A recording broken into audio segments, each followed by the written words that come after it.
Azalır, dert çoxalır, sevgiye bir bak. Ataqın sevgi modelleri. Pinhan Bey buyur. Bəli, dəyərli izləyicilərimiz, Nurlan bəy dediyi kimi mağazamızda sevgi firmasının süfrələri artıq mağazamızda mövcuddur.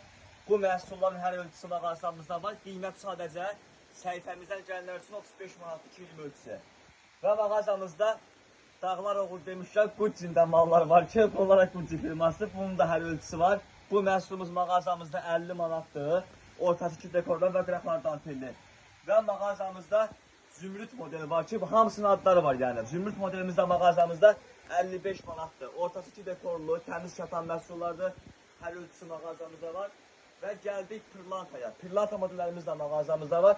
Bu məhsullarımız billurdandır, həm də bunun kətanlar da var mağazamızda. Ortası 2 dekorlu, qıraqları dantelli. Bu da mağazamızda 60 manatdır. Və mağazamızda hamımızın bildiyi kimi Adigə. Adigə firmasında məhsulları mağazamızda var ki, bunlar xalis kətandır. Ortası dantelli, qıraqları dantelli, çox incə bir məhsuldur. Bu məhsulsa qiyməti mağazamızda 48 manat 220 ölçüsü. Yaxınlaşın mağazamıza, sizlər də bu məhsulları 30% indirimdən əldə edin. Ünvan Sədrəy Ticarət Mərkəzi Şirinnət Bazarı, sıra 14 mağaza 38-40. Gel bakalım, sen sokalım, kendime bir